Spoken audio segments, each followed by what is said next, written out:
Cette chronique est une présentation de AM et compagnie. Cette semaine, on parle de coloration. Donc, que ce soit la coloration permanente ou semi-permanente, on va pouvoir démystifier ensemble qu'est-ce que c'est et l'importance de bien choisir sa coloration. Alors, quand on parle d'une coloration qui est dite permanente, c'est qu'elle est 90 du temps utilisée avec un agent à l'intérieur qui est l'ammoniac. Quand on parle, ou encore également avec de l'eau oxygénée. Donc, que ce soit 10 volumes, 20 volumes, 30 volumes, 40 volumes, c'est qu'il y a une réaction qui est permanente au niveau de la pigmentation, donc du bulbe de pigmentation, la mélanine, à l'intérieur du cheveu. À l'intérieur du cheveu, il y a une petite boule de pigment. Cette petite boule de pigment-là, à quoi qu'elle sert? Elle sert à donner la couleur originale à votre cheveu. Brun, blond, jaune, vert, orange, rouge, toutes les couleurs. À l'intérieur de cette petite bulbe-là, on peut soit la modifier complètement, donc la changer de façon permanente.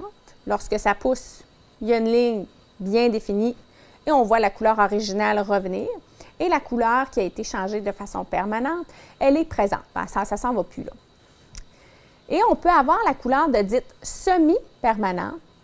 Qu'est-ce que ça va changer, la semi-permanente? C'est que ce qu'il va avoir, c'est qu'à l'intérieur de la même petite bulle de pigment naturel, on va soit s'agripper autour ou en modifier légèrement, donc un ton sur ton. Si on est brune, ça va donner un même brun.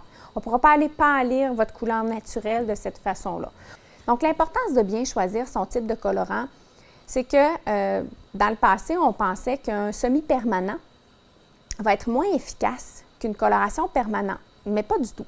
Aujourd'hui, en 2016, on va souvent utiliser les semi-permanents pour pouvoir permettre de faire des multitons. Donc, des tons sur tons chez une personne qui a un cheveu naturel ou qui a un cheveu du même ton. Là. Donc, si on a un brun foncé, on va aller dans le même brun.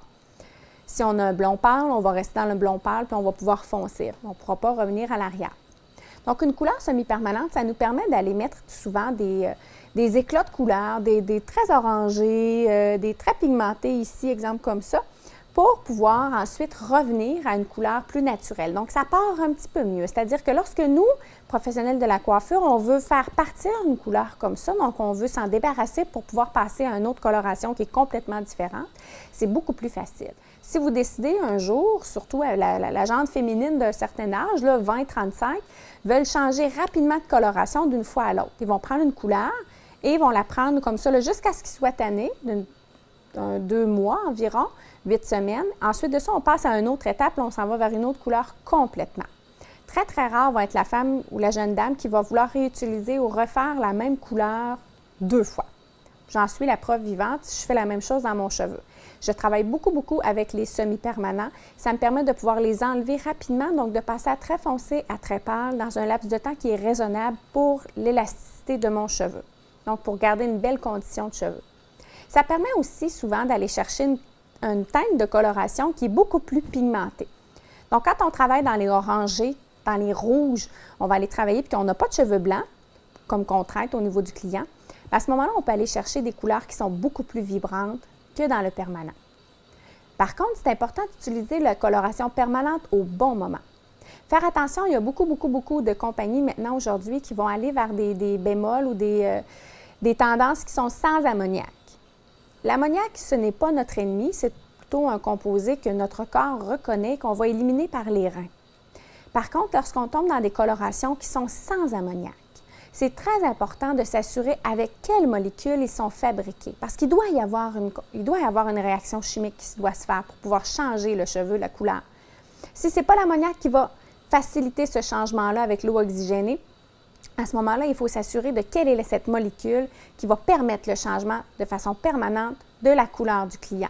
Parce que ce pigment-là ou cette molécule-là, il faut faire attention, il peut y avoir de plus grandes réactions allergènes. Comme il peut y avoir aussi l'autre côté où ce soit beaucoup plus facile pour la personne qui a de grosses allergies au niveau du colorant habituellement. J'ai déjà vu des clientes qui ont eu des réactions allergiques à plusieurs jours d'intervalle, c'est-à-dire qu'ils ont eu leur coloration de journée et ça a été à plusieurs jours, même voire plusieurs heures après avoir eu la coloration, qu'ils ont eu des réactions allergènes. Des réactions allergènes qui ont été classées comme une réaction alimentaire. Il y a eu un enflement au niveau intérieur chez le client, donc tout ce qui est les voies respiratoires ont gonflé. C'est un petit peu désagréable. Et ça, malheureusement, on ne met pas le doigt là-dessus tout de suite.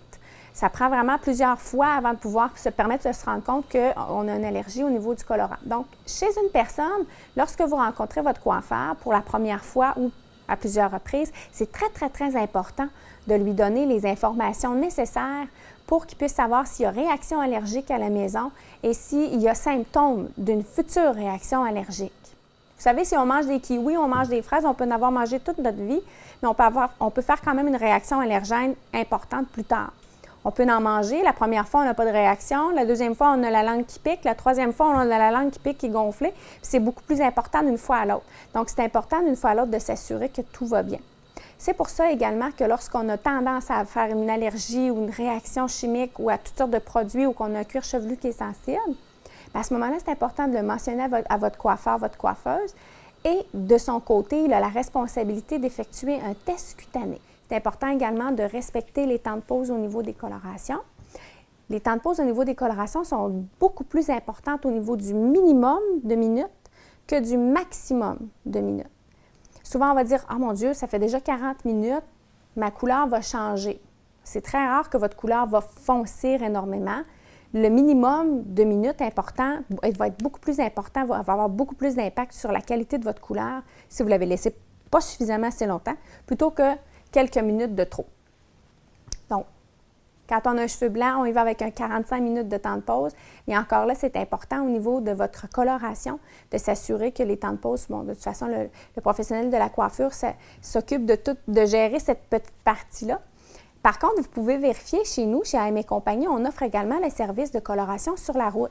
Donc, vous apportez votre petite bouteille, on vous fait le mélange que vous avez besoin avec une petite consultation à savoir qu'est-ce que vous avez besoin à la maison, si vous êtes à l'aise de le faire à la maison, et on vous assure du suivi qui va avec aussi. Mais c'est vous qui avez effectué votre coloration, donc il faut que vous soyez à l'aise de gérer les temps de pause et les moments de rinçage. L'important, c'est de s'asseoir avec son coiffeur et sa coiffeuse et de discuter correctement de nos besoins, de nos habitudes et pour bien choisir sa coloration. Cette chronique est une présentation de A&M & Compagnie.